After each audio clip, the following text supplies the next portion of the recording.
ไปนี่มันมีอยู่3เส้นทางเนาะเนี่ยครับใน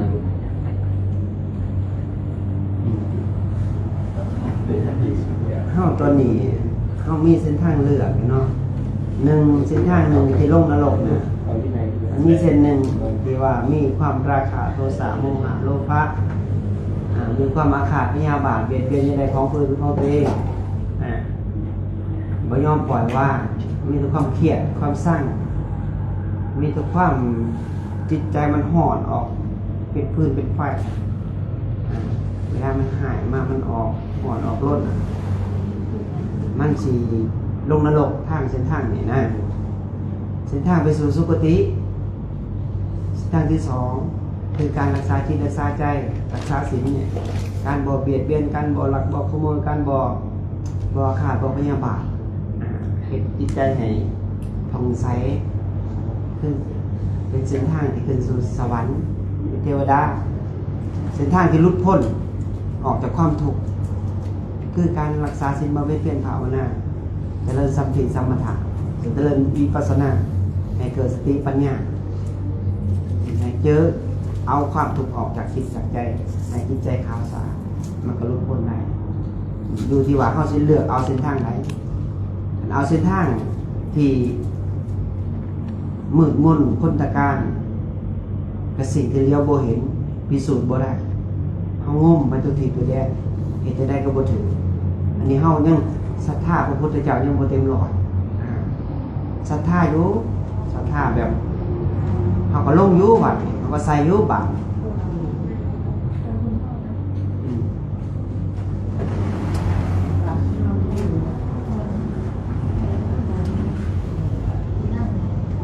เพิ่นมาแล้วเนาะเพิ่นก็เว้าได้อย่างดี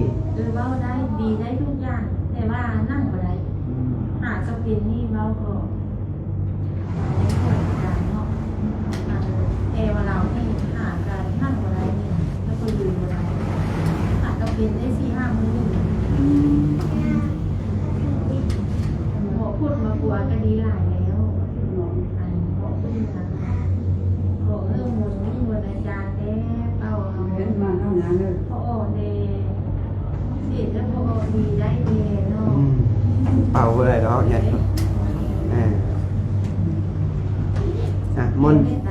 มนยาเพชรอันก็เรื่องทางออกจากอบายให้ญาติโยมฟังหน่อย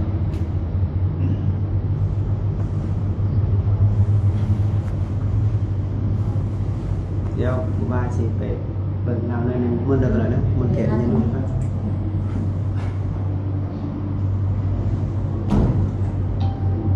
เดี๋ยวมาที่นี่ลูกสองเข้าหนักมาเลยพูดญา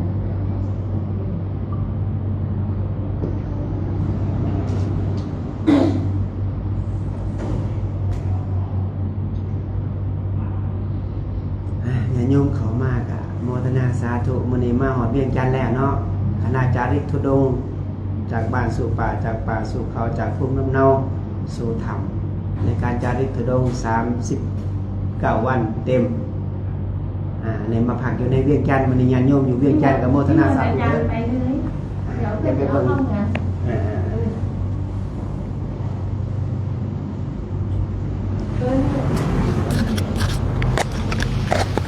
เข้าไปไว้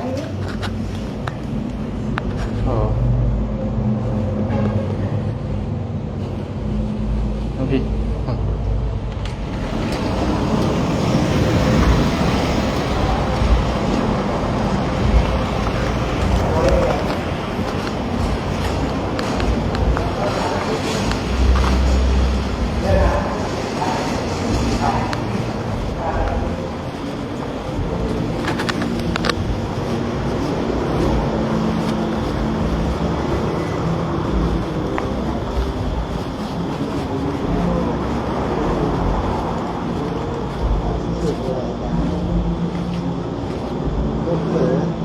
แค่คน มา3 คนครับ500ครับเอางานกินเงินแล้วครับ ดึงลมคนเวลาบรรณาจะดีเด้อตามหูตามเห็นได้ยินก็ว่าได้ยินเห็นก็ว่าเห็นเด้อ ครับผม บ่ต้องเป็นอันนั้นเสามองเนี่ยบึงลมอย่างเดียวนี่บ่ ครับ เดี๋ยวครูบาจะแผ่เมตตาสอนเนาะ ครับผม ให้หาดีไวๆเด้อ จ้ะ มันการเนาะ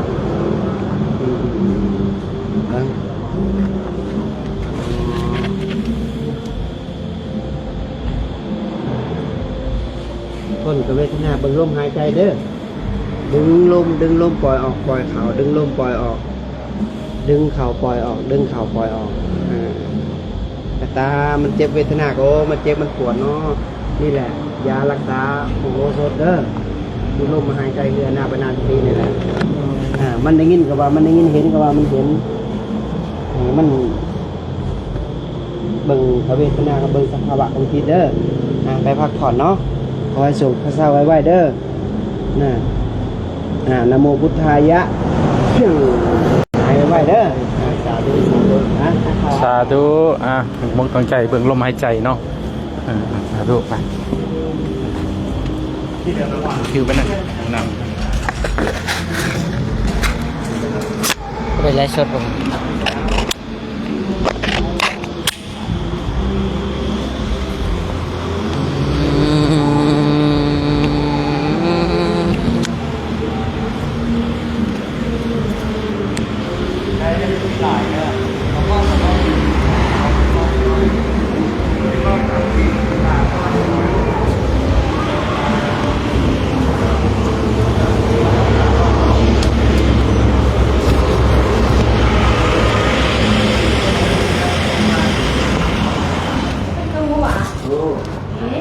การเนี่ยย่าน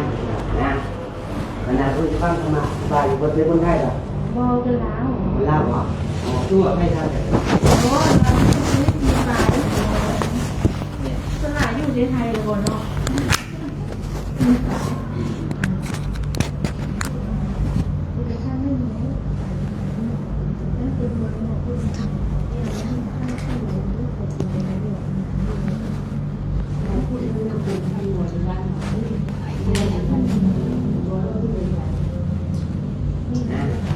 มีส่วนธรรมะเด้อลายส่วนอยู่เด้คนเบิ่งหลายเด้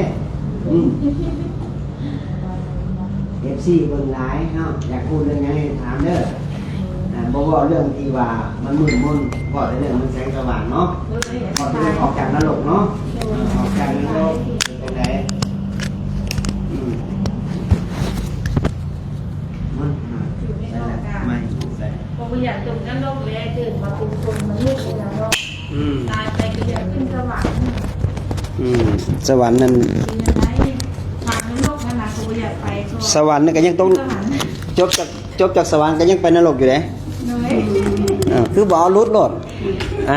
ทางเลยที่ไปนั้นโลกเกิดที่ไม่หอยที่ปล่อยบ้าง ปล่อยแล้วโยมเว้ยเสื้อว่าไม่ออกปล่อยได้หน้าตาไม่ออกบ่ได้มีความทุกข์มีแต่ผ่องใสเนาะมีแต่ปัจจุบันดีแล้วประเสริฐแล้วสิ่งใดเกิดขึ้นตั้งอยู่มันก็ดับไปเราบ่ต้องไปมัวมองกับเรื่องอดีตเรื่องหยังปล่อยว่างเด้อไม่ออกเด้อปล่อยว่างคือเห็นหยังคือไปจะปล่อยว่างได้คืออยู่ซื่อๆโอเปกขาน่ะเนาะมอนเขาหน่อยพูดนั่นนังอยู่พูดเขาหน่อยไม่ชัดเจนหรอกซอยกันเทศเนาะมานำกันซอยกันบอกซอยกันว่า แม่นแหละ เป็นเพื่อนสาธมิตรกันปฏิบัตินำกันคนละตั้งแต่พรรษา1พรรษา2กับญาติโดยรวมจาริกทุดงค์มานำกันมาเกือบ40วันย่าง39มื้อ โดย39วัน39วันจังว่าเป็นการที่กระทำคือครูบาอาจารย์เพิ่นจะผู้เพิ่นปฏิบัติดีแล้วนะปฏิบัติตรงแล้วนะเพิ่นว่าเพิ่น ทำประโยชน์ไปแล้วก็ทำประโยชน์ต้น ทำประโยชน์ตนทำประโยชน์คนอื่นเนาะคือเวลาเป็นไปหันมานี่ยางตามเขาตามทางก็เลยซอยคนนั้นคนนี้ผู้เห็นก็ดีใจผู้ให้ทานผู้มาจังซี่ก็ดีใจก็ได้เห็นก็ถือว่าเป็นความดีแบบหนึ่งเป็นว่าต่างคนต่างมีกรรมรวมกันมันจึงเทวดาหรือว่าความของเกี่ยวมันจึงมาผูกกันเนาะมีกรรมรวมกันเด้พระพุทธเจ้าเฮาว่าสิ่งที่พระพุทธเจ้าเฮาซอยบ่ได้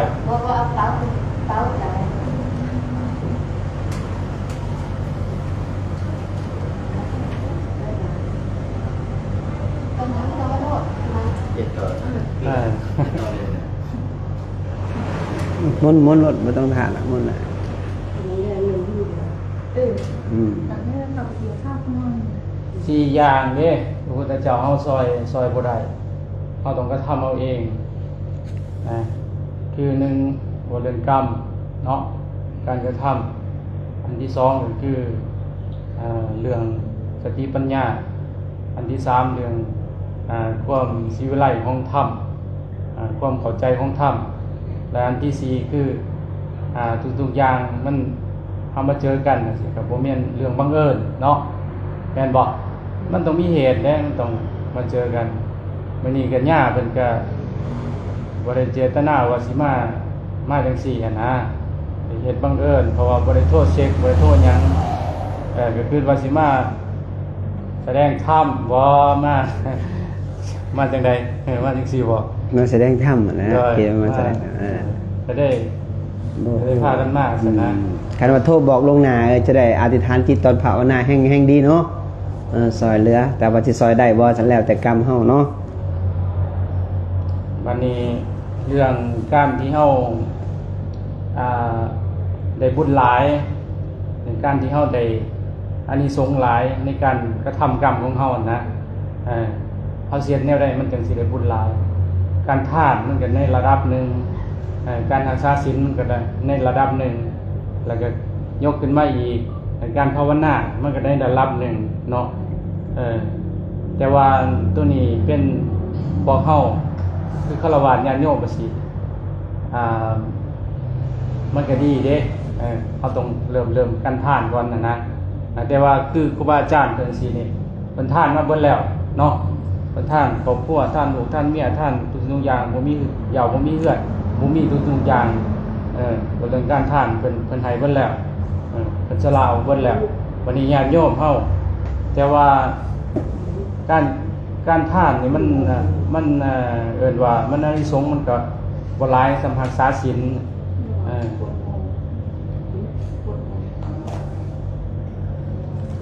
คันเว้าเรื่องอันนี้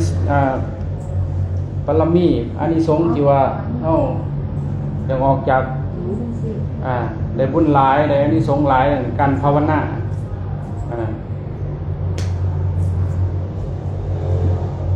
การภาวนานี่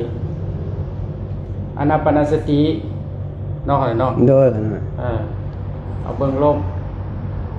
มหายใจคันเฮาไปถึงจุดนี้นะสิ่งดังกล่าวเนี่ยเฮาสิบ่ได้เชื่อเลยเรื่องการกระทำแบบนี้นะเพราะว่าเฮาสิมีสติปัญญาดีกว่านี้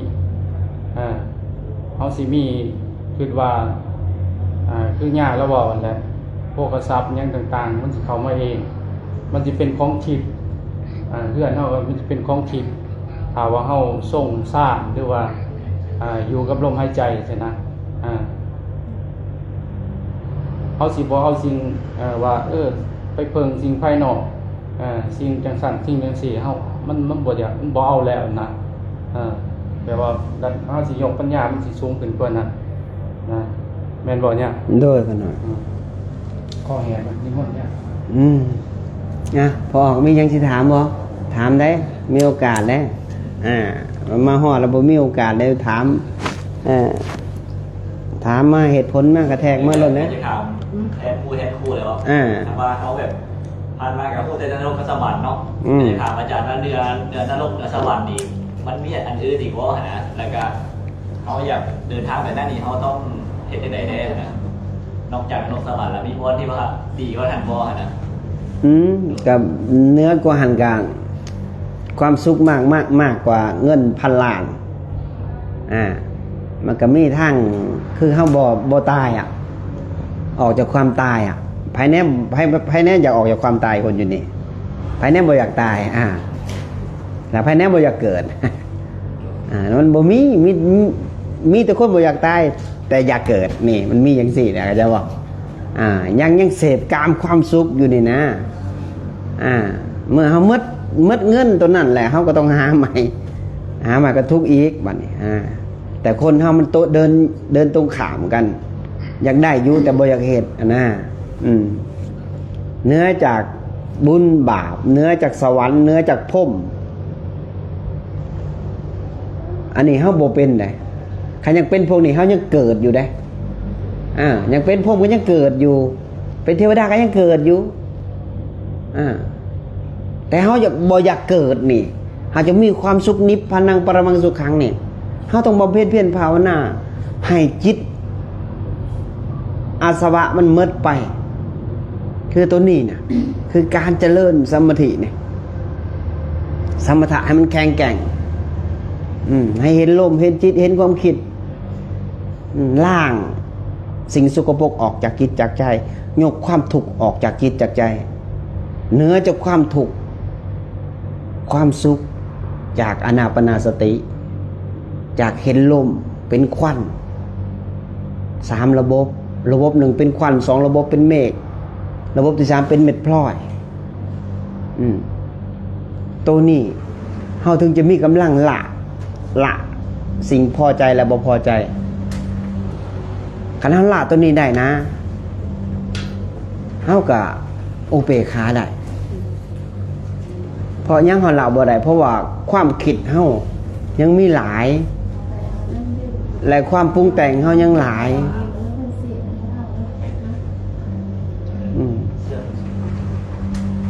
พ่อนะขึ้นลูกไปเลยเพื่ออันนี้แล้วมาเอาน้ำเจอต้องกินเอาน้ำเพื่อน้ำนี่พ่อ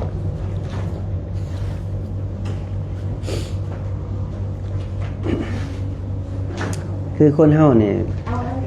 ผงใหญ่ๆเมื่อกี้เนี่ยลูกโอ้ใหญ่ๆเมื่อกี้เนี่ยเพื่อพ่ออะไรแต่ก็โลนะหาความทุกข์ออกจากความทุกข์บ่ได้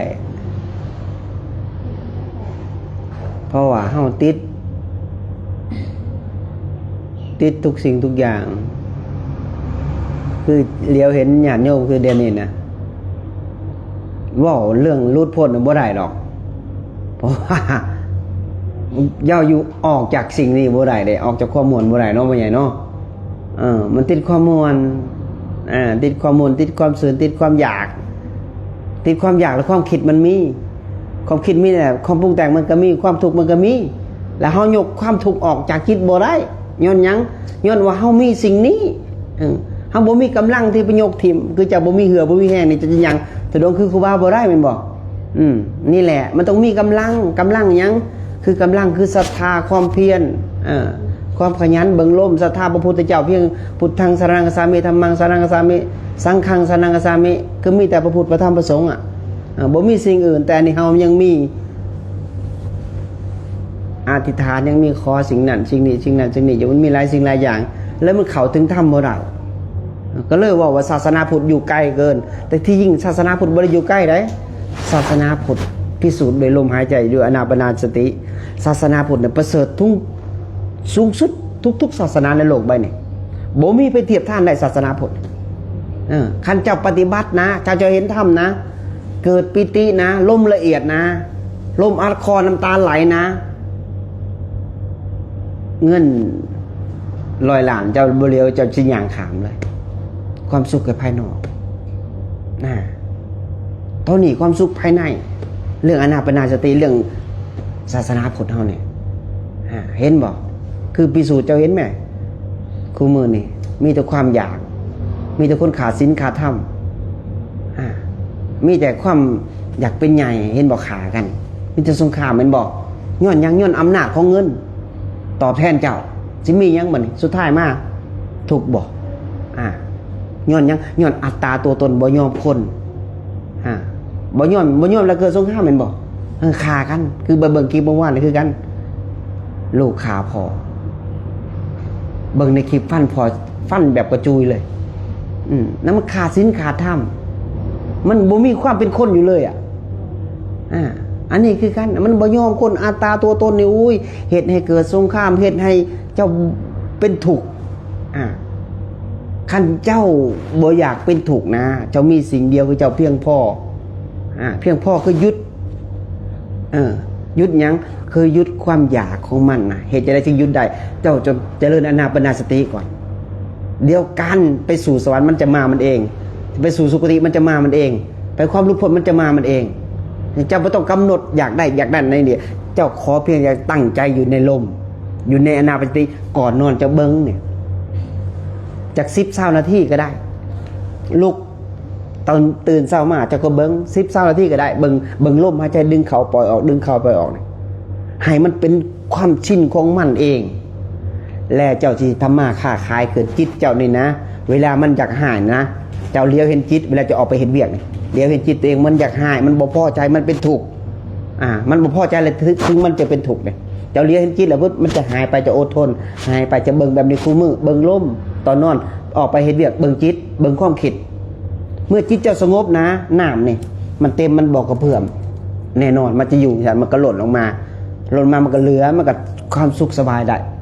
ถ้าเกิดว่าจิตใจมันหอนมันผดได้มันผดเบียบจะเมื่อเราต้มน้ำเด้มันผดน้ำก็ออกเมื่อบ่จากหมอมันบอก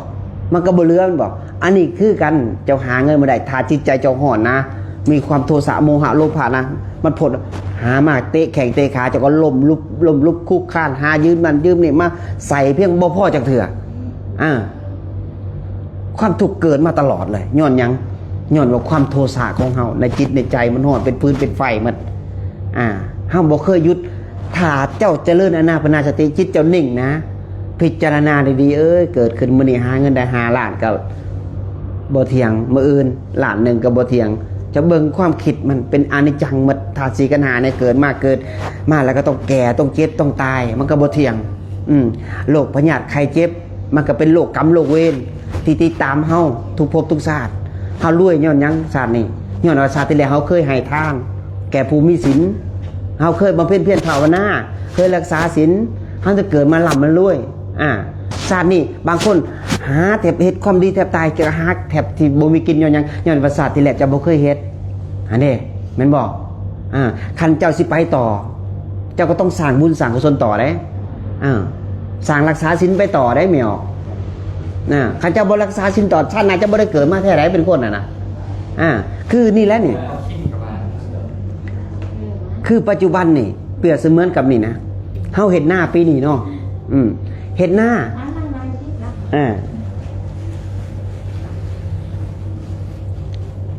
เข้าเฮาเต็มเหล้าแล้วเฮากินหมดแล้วเฮาบ่เฮ็ดต่อแล้วเฮาสิมีกินต่อบ่เฮาก็บ่มีกินได้บัดนี้คันเฮาอยากไปต่ออยากมีกินต่อเฮาก็ต้องสร้างบุญสร้างกุศลเนื้อกว่าทานเฮาก็ต้องรักษาศีลมันบ่ยากเนาะแค่บ่เบียดเบียนสรรพสัตว์ผู้อื่นและตนเองให้อภัยแก่ลูกแก่หลานให้อภัยกับลูกแก่ผัวให้อภัยกันทุกคนให้กตัญญูกตเวทีต่อพ่อต่อแม่เฮาก็สร้างบารมีเกิดละเฮาก็เป็นเทวดาได้ละซ้ำนี่นึงการเป็นเทวดาน่ะเฮาบ่ได้หายากได้กตัญญูต่อพ่อต่อแม่สัตย์ซื่อต่อลูกผัวสัตย์ซื่อให้อภัยผู้อื่นนี่มากกว่าให้ทานอีกได้เฮาให้ทานนี่เงินพันกีบนี่จาคะความตนีซื่อๆได้การให้ทานคือการให้อภัยของคนได้ให้อภัยแต่สรรพสัตว์ผู้อื่นและตนเองเฮาเกินนั่นคือการให้ทานการรักษาศีลการรักษาจิต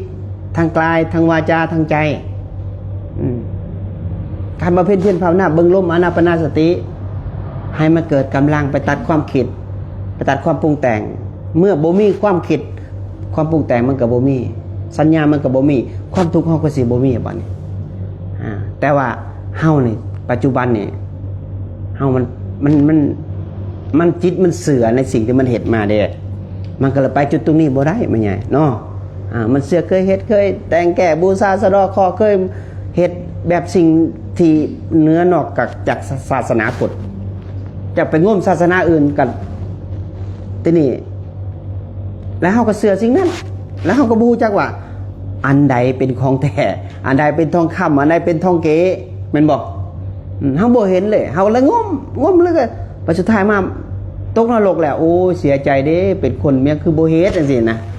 เวลาเทศธรรมะให้ฟังสิ่งดีๆเข้าสู่จิตสู่ใจหัวใจมันเต้น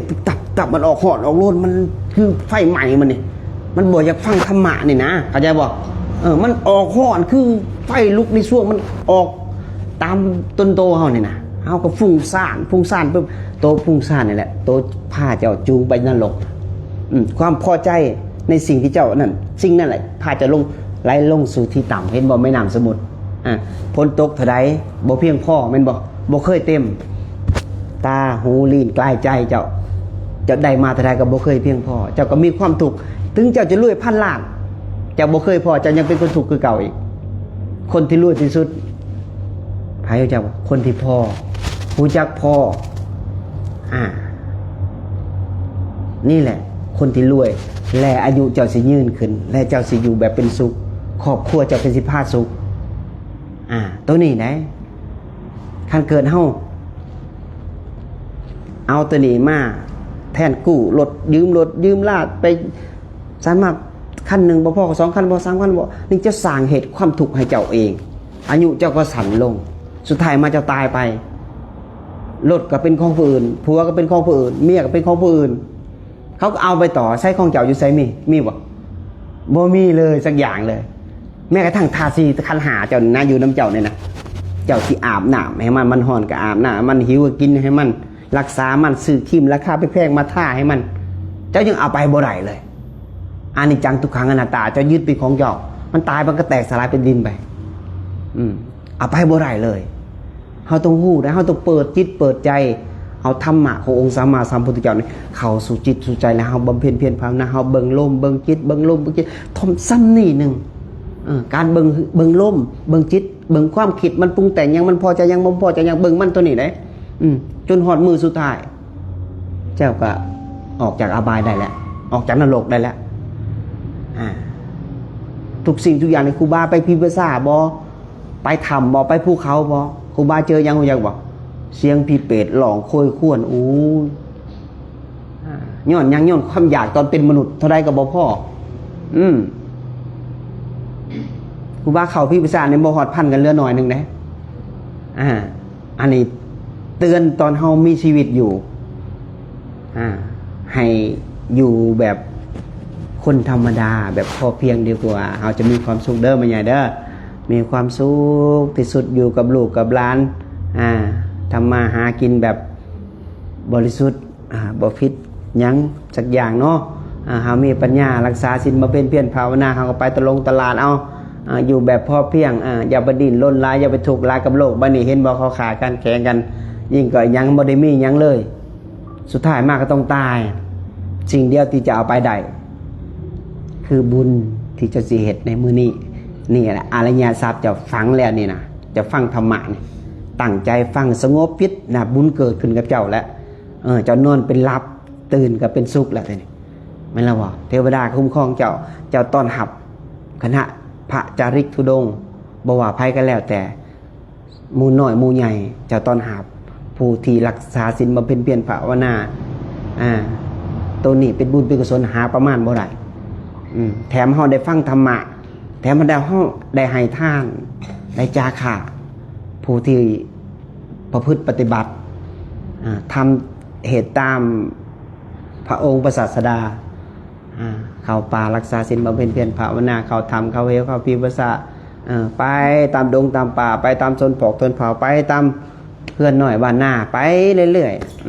ๆไปเทศธรรมะไปเผยแผ่อย่างจงทุดงไปกับบ่อสำรวมเนื้อสำรวมตัวกับเป็นการเผยแผ่เป็นบุญเป็นกุศลตัวนี้ให้ญาติโยมโมทนาสาธุนำเนาะ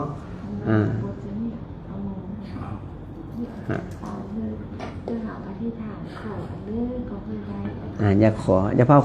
ขอตัวนี้ก่อนขอให้กำเมิดก่อนเนาะอ่า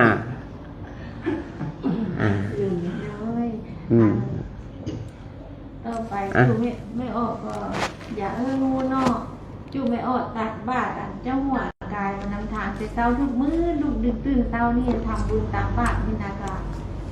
สาธุ จะได้ลดบาปลดกรรมนั่นแหละเนาะ ดีสาธุโมทนานะบ่ต้องหวังหยังหวังว่าเฮาท่านไปแล้วใส่บาตรไปแล้วให้พระองค์นั้น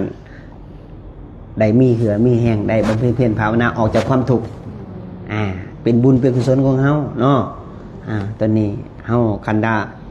เปรียบเสมือนกับเฮาท่านแล้วเฮาหวังแล้วมันสิบ่ได้หยังท่านเพื่อจาขาดนะโว้ย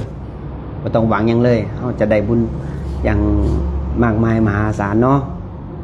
เปรียบเสมือนกับมีพระองค์หนึ่งมีพระออกองค์หนึ่งเราถูกจับติดคุกมือเราจะถูกประหารเราสิกินเข่าไปเราก็โอ้จังใดขอยกระถึกประหารจังใดขอยกระตายมีไม่ออกผู้หนึ่งที่เป็นนางบำเลอเห็ดเข่าให้เรามือสุดท้ายเราก็คิดว่ามืออื่นเราจะตายเราบ่กินแล้วทีนี้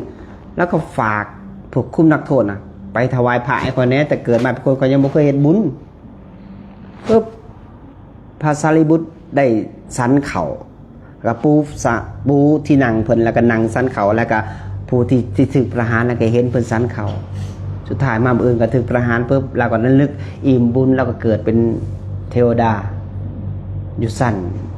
ใดสั้นหนึ่งนี่แหละแล้วก็อิ่มบุญตัวนั้นแล้วก็เห็นคิดหอดนั่งผู้ที่ถวายเข่าให้นะแล้วก็เอานางไปอยู่น้ำต้นใหม่น้ำแล้วก็ไปเสพสมอยู่หันแล้วก็มาส่งเราคืนหายไปว่าเห็นบอกว่าคนหายนะไปนอนอยู่นาพีเอาไปนะโมเมนต์มันเทวดาสร้างบุญร่วมกันเด้มนต์ยาเพศเขาหน่อยกับแจ็คสิบอกยังเนาะก็เรื่องเอาบุญเอานี่แหละเอาลุดออกจากนรกก่อนเรื่องลุดพ้นเนี่ยเดี๋ยวเราศึกษาล่มไปก่อนเนาะมันจะบอกว่าไรหลักเรื่องลุดพ้นเนี่ยมันมีแต่คนยั่งว่าท่านอันนั้นเลยเรื่องสมาธิภายในอยากฟังยังถามมาเด้อมีโอกาสได้เมื่อผู้กระปิดเลยไกลเด้เนาะอาจารย์ท่านว่าอยากถามอันนี้เนาะเป็นสองคนนะครับรู้ว่าทางยังถูกใจอยู่ไหนนึงคือสมัยที่นี่สร้างมโนภาพรับตาแล้วขึ้นถึงหน้าคนบอกหรือว่ามุกเหืออย่างมันไม่เห็นเนาะปฏิบัติธรรมไปปฏิบัติธรรมมาแหละรับตาแล้วพยายามนึกถึงหน้าคนนึกถึงพระพุทธรูปนี่ก็นึกโบเห็นภาพโบเห็นอะไรมันเป็นอย่างนี้จะสินึกอย่างคือตะกี้นี่ตอนที่โบได้ปฏิบัติธรรมรับตาแล้วคือเห็นหน้าคนมันจะเห็นหน้าคนแต่ตอนนี้มันโบเห็นแปลว่าโบได้ผิดปกติเนาะมันเจตนาเขาต้องการอย่างบอสอันกับบอสที่ต้องการขน้อยวิแต่ว่ามันเห็นว่ามันโบสามารถเห็นมันระนึกในคือแผ่เมตตาจิตได้โดยตอนคือขน้อยจะมิมูขน้อยเสียชีวิตพ่อแม่เสียชีวิตเนาะวันนี้ขน้อยสมมติว่าภาวนาเรียบร้อยละตอนกำลังหลังจากเกิดปิติสุขอย่างเรียบร้อยแล้ววันนี้ขน้อยกับมาแผ่บุญกุศลแล้วก็แผ่เมตตาไปเนาะแต่ว่าวันนี้ตอนที่ขน้อยจะแผ่ขน้อยจะแบบพยายามนึกถึงหน้าเพิ่นเนาะเสียชีวิตแต่มันนึกหน้าบ่ออกกับสัญญามันเมื่อเด็กความจางมันเมื่อไปแล้วมันก็บ่สำคัญแค่แล้วนึกถึงผู้มีพระคุณทั้งหลายทั้งปวงเบื้องบนเบื้องต่ำเบื้องล่างก็จบแล้วเท่านั้นเองการแผ่เมตตาจิตเฮาบ่ต้องไปหยาดดอกน้ำเนิ่มนี่มันบ่ไปมันปลิวไปหมดลมพัดไปหมดเลยแค่แล้วนึกหลับตาปุ๊บผู้ที่มีพระคุณทั้งหลายทั้งปวง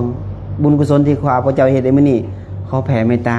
ที่เป็นปุถุชนก็ได้แล้วแปลว่าเขาปฏิบัติธรรมก็คือว่ามันมีความคืบหน้าเนาะแค่เจ้าหู้สภาวะที่มันเกิดขึ้นกับตัวเฮามันเกิดทางตาทางหูทางลิ้นถ้าจะมีกำลังมาตัดปุ๊บจะบ่มีความปรุงแต่งความปรุงแต่งจะบ่มีเมื่อความปรุงแต่งบ่มีแล้วความอยากจะประเมิดไปแล้วความทุกข์จะสิบ่มีได้คันเกิดว่าเจ้ามีปุ๊บแล้วนึกปุ๊บเห็นปุ๊บโอ้อยากได้ปุ๊บมาส่งลงความจำส่งลงความปรุงแต่งเจ้าปรุงแต่งปั๊บจะไปยึดปุ๊บจะบ่ได้ดังใจจะก็เป็นทุกข์เลยบัดนี้ทุกสิ่งทุกอย่างมันเกิดจากผัสสะมันผัสสะคือความสัมผัสความเห็นเนี่ยมาปุ๊บคือเฮาต้องการเคยได้ยินทั้งเขาทั้งหูทั้งตาทั้งลิ้นทั้งกายทั้งใจ เฮาบ่มีสติเฮาก็เพลินกับมันถ้าเฮามีสติตัดออกปุ๊บอนิจจังบ่เที่ยงปุ๊บมันก็ไปปุ๊บเฮาความทุกข์เฮาสิบ่มีตัวนี้ อาจารย์ก็มีตัวหนึ่งสมัยที่ตอน 2017เนี่ยเวลาตั้งอันนี้ปุ๊บกำหนดปุ๊บสิแพ้ไปให้ใครเนี่ยมันคล้ายๆว่ามันออกจากกลางมันเป็นคือตาพยุงมันหมุนนี่สิแต่มันทางฟูดออกไปสิมันเดี๋ยวนี้บ่ปิดละเดี๋ยวนี้เวลาแพ้ออกไปปุ๊บก็เป็นคล้ายๆคลื่นพลังงานห้องตัวนี่ทางออกไปทุกทิศทางอันนี้ก็มันเกิดจากมโนภาพจากจิตปรุงแต่งที่เป็นแสงออกไป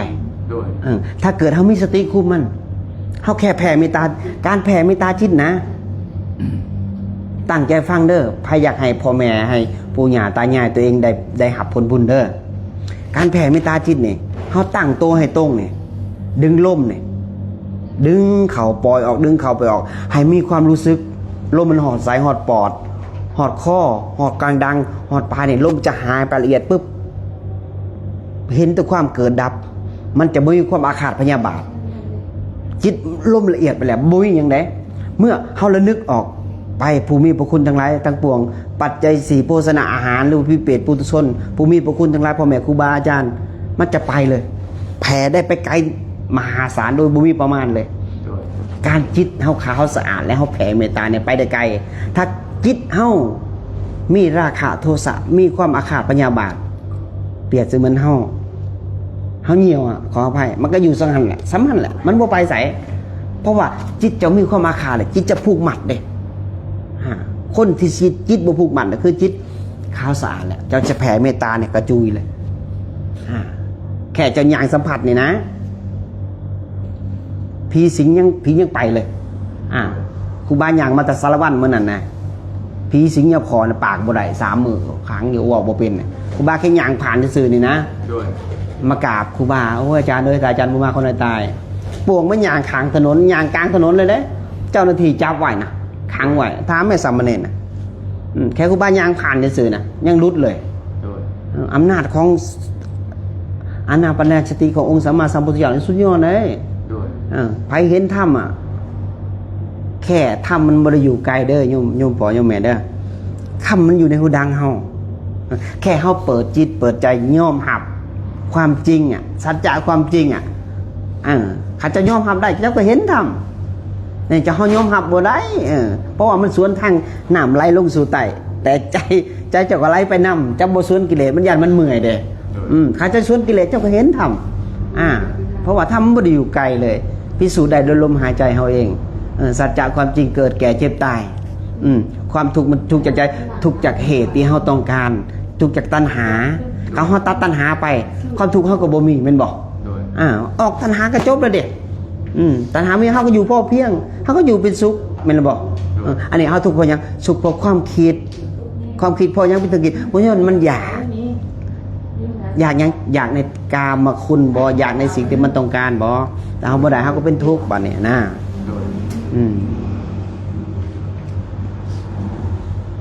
อ้าวใครสิถามต่อบัดนี้มาเอามาเพื่อนไหมเอามาเลยแทกเลิกพออันมีหลายๆคนเวลาเป็นเจ็บป่วยแห้งๆนะเพิ่นก็จะมาฝึกอานาปานสติแล้วหลายๆคนชาวนั้นไม่กระทั่งมะเร็งนะลูกจึงบอกว่ามื้อนี้ได้มีโอกาสมาเจอคณะพระอาจารย์คนแล้วนะก็คือว่าเป็นเรื่องเป็นยามที่ดีเนาะแล้วก็พอฝึกเด้อไปบอกเพิ่นอยู่บางอย่างให้เบิ่งลมนี่เด้อ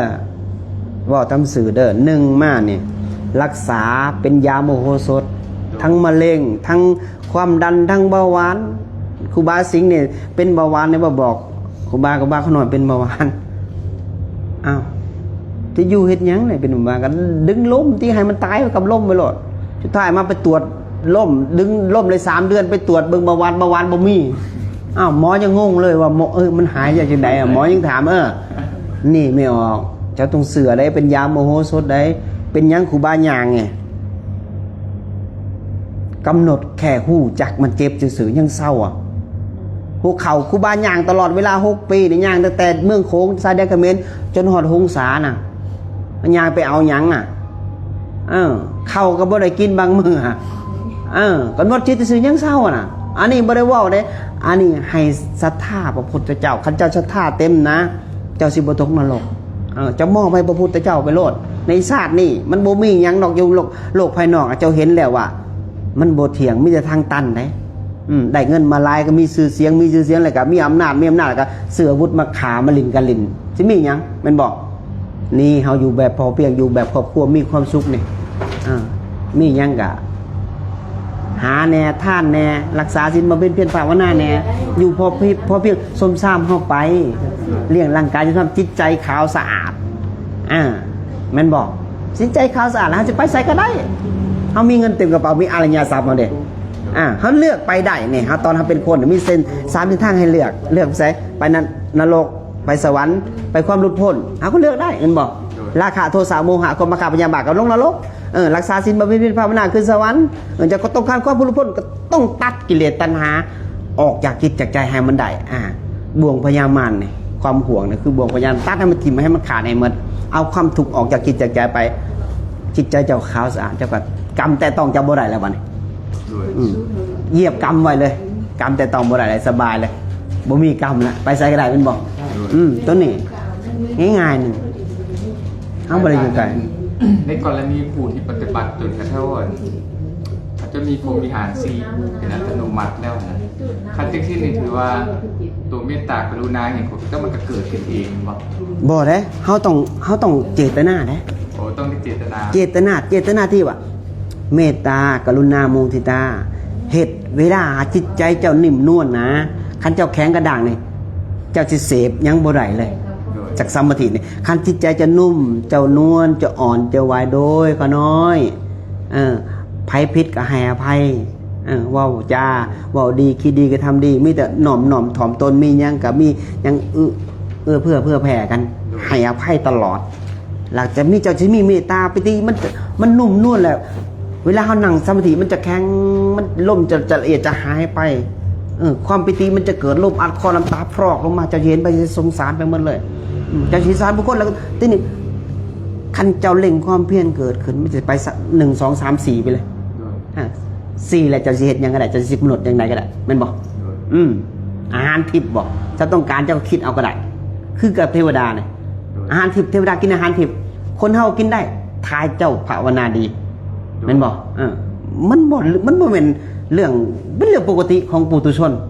ตัวนี้นะแต่ว่าเฮาเจ้าต้องมีศรัทธาในเหตุไหน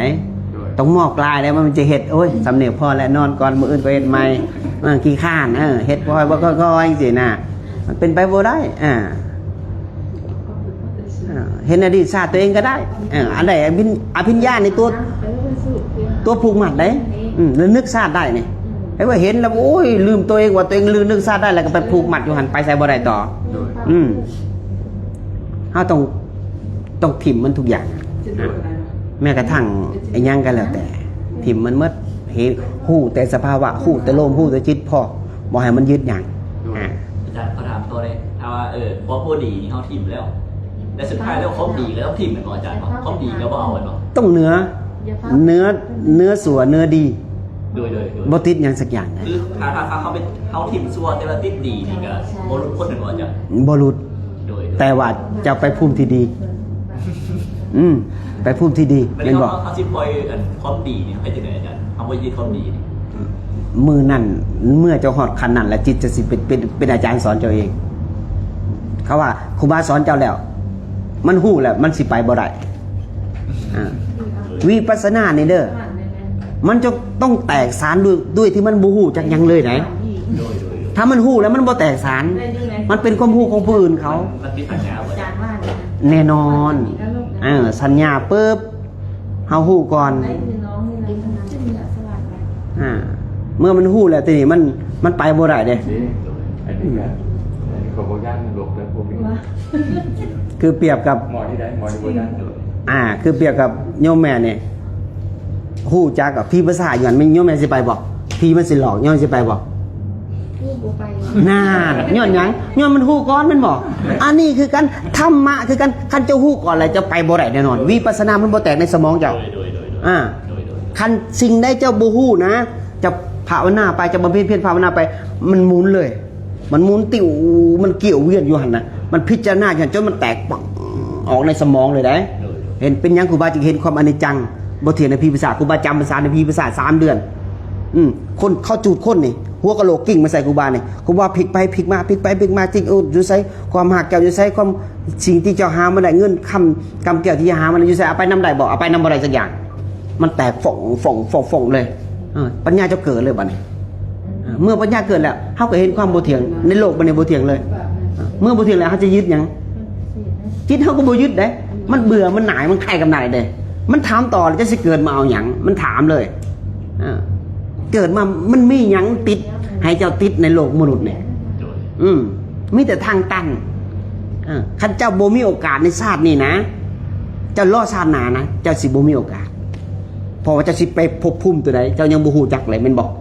เจ้าสิไปสวรรค์บ่สิไปเป็นพรหมบ่จะไปเป็นเทวดาบ่ก็กลับมาลงนรกคือเก่าแต่พรหมเนี่ยบ่ลงแล้วไปมนุษย์แม่นบ่แต่ว่าเฮาก่อนเฮาสิไปฮอดพรหมนะเฮาต้องได้สัมมาทะอย่างน้อยๆต้องแข็งแกร่งติดสุขได้พวกนี้ติดสุขจะเป็นพรหมเลยนั่ง5-6 ชั่วโมงนั่งโตหายไปปุ๊บแสงไฟแตกวาบติดในแสงไฟปั๊บโอ้ยสุขที่นอกกูมีฤทธิ์มีเดชดีใจแล้วบัดนี้ติดอยู่หักก็นั่งบ่สนใจกับไผบ่ปากบ่ตีนกับไผนั่งปิดประตูเงียบมันนั่งไปแล้วบัดนี้มันบอกขี้ข้านวิปัสสนาขี้ข้านเดินมันติดสุขเด้กูบ้าเมื่อก่อนนะกูบ้าบ่สนใจไผ4 ปีกูบ้าย่างไปนั่งในพีภาษานั่งเกือบ3 เดือนบ่ได้นอนไปแล้วจนไปเจอหลวงตาเจอครูบาเพชรเนาะอยู่บ่อน้ำพระอินทร์แต่แก่2-3 ครั้งครูบาจะได้หลุดออกมาได้นี่พ่อแม่ครูบาอาจารย์แค่ตอบคำเดียวแต่นั้นบารมีเพิ่นคุมปุ๊บจะไปเลยตัวนี้ไหนมันคุมได้ไหนพ่อแม่ครูบาอาจารย์เนี่ยมีเหนือกว่าเฮาเด้เพราะว่าเฮาสร้างเหตุอดีตชาติได้แล้วมันดีเด้ครูบาเห็นอดีตตัวเองเป็นพระกรรมฐานใส่ผ้าสีดำเนี่ยหลายภพหลายชาติบ่แม่นว่าสิมาบำเพ็ญกระชาติเริ่มเนาะไม่จะเริ่มไหนมาหลายภพชาติแม่นเฮาต้องเอาแบบจริงๆจังๆไหนญาติโยม คือเจ้าสิไปสวรรค์นี่เจ้าอยากไปเลยกิเลสมันอยากไปแล้วมันบ่อยากถูกเด้อยากไปแต่ให้นั่งสมาธิบ่เขาน้อยเจ็บหลังนั่งบ่ได้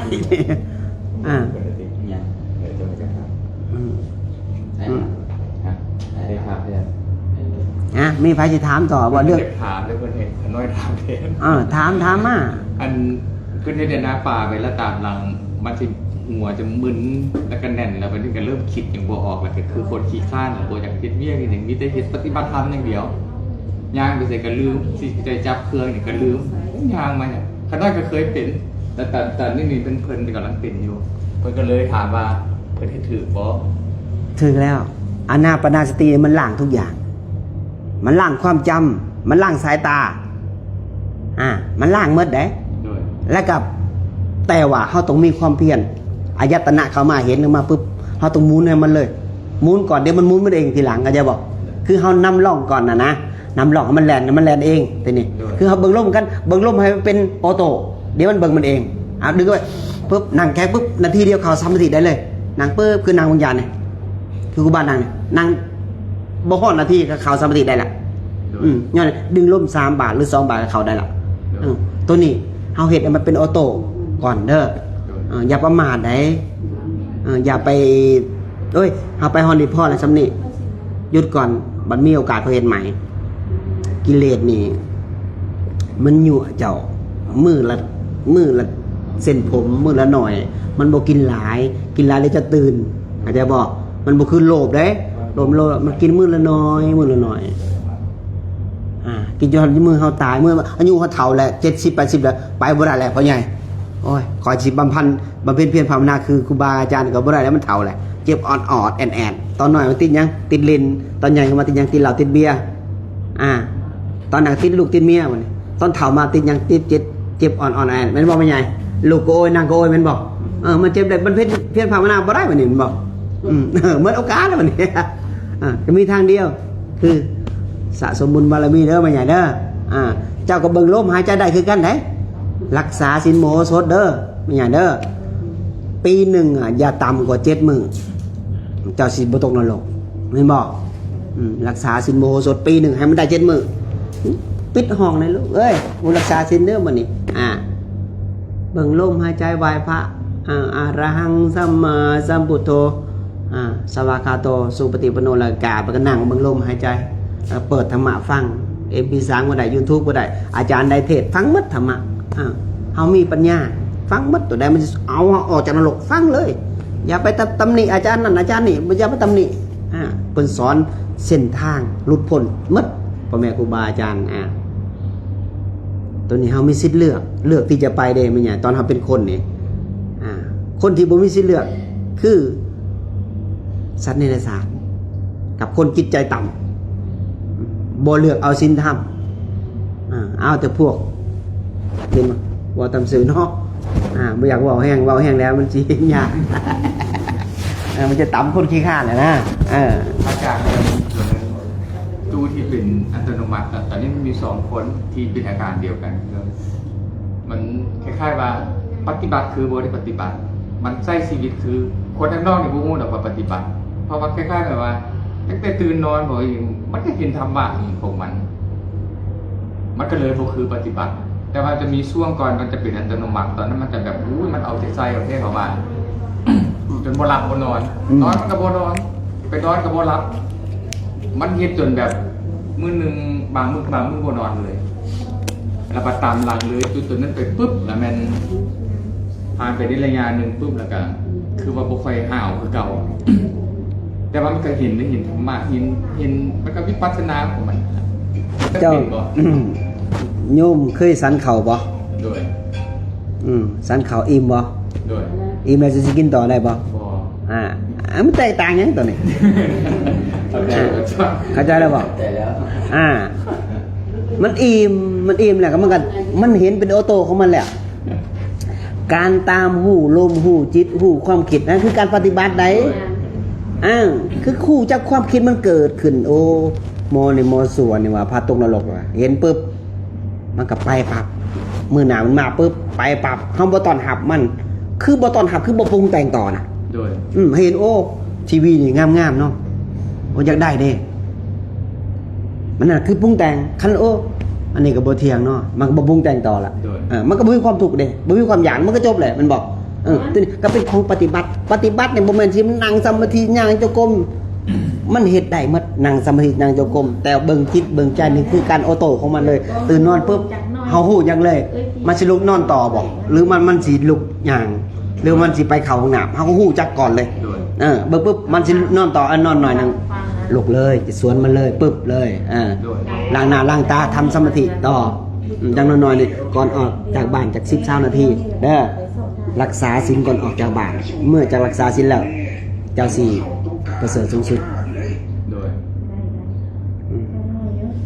อาจารย์ก็ได้ขอถามอาจารย์คือกรรมทางกายนี่เขาโบสามารถห้ามได้เนาะแต่ว่ากรรมทางใจนี่นะถ้ามันรุดเรื่องอีกกรรมโบส่งผลในจิตใจเขาเลยนะอาจารย์แม่นถ้าใจเขารุดเลยนะถึงว่ากายเขาอาพาธเจ็บพอรอยเจ็บไปแล้วแต่ว่าเขาฝึกใจเขาให้มันรุดนี่นะให้รุดนี่นะก็คือกรรมเฮ็ดให้จิตใจเขาบ่ได้ร่างกายมันคนละส่วนกันไหนจิตกับร่างกายกับใจนี่คนละอย่างกันไหนคนละคนไหนเจ้าเคยไปจุดปงศพบ่ด้วยเจ้าเห็นบ่เขาจุดศพด้วยเจ้าเจ็บบ่เป็นยังคือเจ้าคือบ่เจ็บบ่แม่นเป็นน้อยมันคนละคนด้วยอันนี้คือกันธรรมะมันบ่ได้อยู่วงอื่นไหนนี่แหละอยู่ในตัวเฮานี่แหละจิตกับร่างกายนี่เมื่อร่างกายแตกสลายไปจิตนี่ต้องไปต่อไปสู่ที่ว่าตอนมีชีวิตอยู่เจ้าเฮ็ดหยังด้วยตัวนี้ได้แต่ว่าคนเฮาเข้าใจปุถุชนนี่ความคิดของปุถุชนนี่โอ้ยตายแล้วมันจบแล้วสิสนใจหยังนี่มันตายแล้วตายเลยคันจังสั่นข่อยก็สิบ่นั่งสมาธิดอกข่อยจะบ่ย่างจงกรมแต่ใต้หอนเนื้อหรอกแม่นบ่เขาสิรอมือตายเขาจบแล้วแม่นบ่เขาสิเฮ็ดหยังย้อนว่ามันบ่ตายแม่ใหญ่เอ้ยร่างกายแตกสลายนี่กรรมนี่จะนำจิตพาไปก็จะขึ้นสวรรค์จะลงนรกจะเป็นพรหมสิเข้าสู่ทางหลุดพ้นกรรมถึงจะนำพาไปที่ตอนเฮามีชีวิตอยู่ตอนเฮาก็ทำอยู่นี่นะตัวนี้ได้จะนำเฮาไปได้อย่าจุคิดว่าเฮาตายแล้วโยยจะบ่แล้วจังเทื่อดอกท่านนั้นจะเฮ็ดบุญหยังไม่ใหญ่จะใส่บาตรได้หยังมีประโยชน์หยังเปลืองข้าวเจ้าแม่นบ่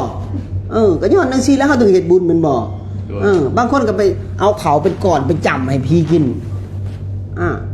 ผีมันมีปากบ่เคยถาม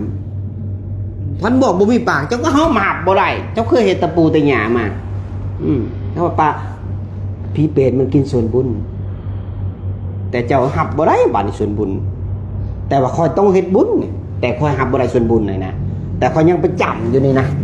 จำปิ้งไก่เป็นโตมันบอกไม่ใหญ่ผาหวานผาข้าวมันบอกเห็นบอกมิตรหมดกินมันบอกแต่เฮายอมรับความจริงบ่ได้อ่ะมันบอกนี่แหละคนเฮาไม่บอกเราคือญาเพชรนั่นเนาะว่าพระพุทธเจ้าเกิดมา 2,000 กว่าปีแล้วแต่พ่อแม่ปู่ย่าตายายเกิดมา100 กว่าปี200 ปีนี่ไผสิเสือไผก่อนกันก็ต้องเสือพระพุทธเจ้าแม่นบ่เพิ่นเกิดก่อนพ่อแม่เฮาเกิดแค่2-300 ปีนี่เท่านี้เองแม่นบ่ต้องเสือพระพุทธเจ้าเฮาพุทธเจ้าพอ2,500 หรือ600แล้วเนาะต้องเสือพระพุทธเจ้าญาติโยมพระพุทธเจ้านี่สัจจะความจริงถ้าผู้ใดเสือผู้นั้นออกจากทุกข์ได้ถ้าผู้ใดเสือผู้นั้นบ่ตกอบายอย่าไปเสือเรื่องงมง่ายเลยเปิดจิตเปิดใจฝนตกลงมาเนี่ยจะเปิดโอ่งเจ้าน้ำเข้าเต็มโอ่งล้นแล้วจะได้ใส่สบายแม่นบ่จิตใจเจ้าคือกันเขาจะเอาธรรมะเข้าสู่จิตมันล้นมาเจ้าสบายแน่นอน1,000,000%ครูบาการันตีเลยอย่าไปเสืออย่าไปแก้กรรมแก้เวรมุงหันมุงนี่บ่มีไผแก้กรรมให้เจ้าได้มีเจ้าเสียเงินอย่างเดียวไปซื้อตัวนั้นตัวนี้มาใส่โอ้เฮ็ดไปมาล่ำมาลอยจักอีหยังมาลุงตุงติงไปหมดเลยทั้งที่เจ้านั่งอยู่นี่นะนั่งลมหายใจ10 นาทีจะได้มากอานิสงส์มากมากกว่าเงิน100 ล้านพันล้านอีกแค่เบิ่งลมหายใจซื่อๆก็เบิ่งจิตตัวเองซื่อๆ2อย่างเท่านี้เวลานอนก็เบิ่งลมเวลานั่งเวลาไปทำงานก็เบิ่งจิตเท่านั้นเองมีสติการขับรถก็มีสติอยู่พวงมาลัยถ้าบ่มีสติก็รถไปส้นพื้นเขาเท่านั้นเองแม่นบ่แม่ใหญ่ก็นี่คือการเฮาเบิ่งลมเบิ่งจิตมีสติอยู่กับห่างกายตัวนี้มันเกิดสภาวะอย่างเกิดเวทนาเกิดขึ้นเฮาก็ฮู้จักมันก็ดับไปเท่านั้นนึงเฮาบ่ปรุงแต่งต่อเฮาก็บ่ถูกความอยากบ่มีก็จบแหละทุกสิ่งทุกอย่างแม่นบ่แต่เฮาแน่นเฮาไปเสือหยัง เสือมโนจิตภาพขึ้นมาน้องตัณหาเนาะเพราะนั้นอย่าเสือเด้อไปมีหยังต่อเนาะมีเสียงอยู่บ่คือใส่อันปินในกล่องลูก ญาติโยมได้ปินไว้ทางนี้ใครจะข้ามไหมครับเหมือนเดิมบ่ย่างบ่ถูกทางโลก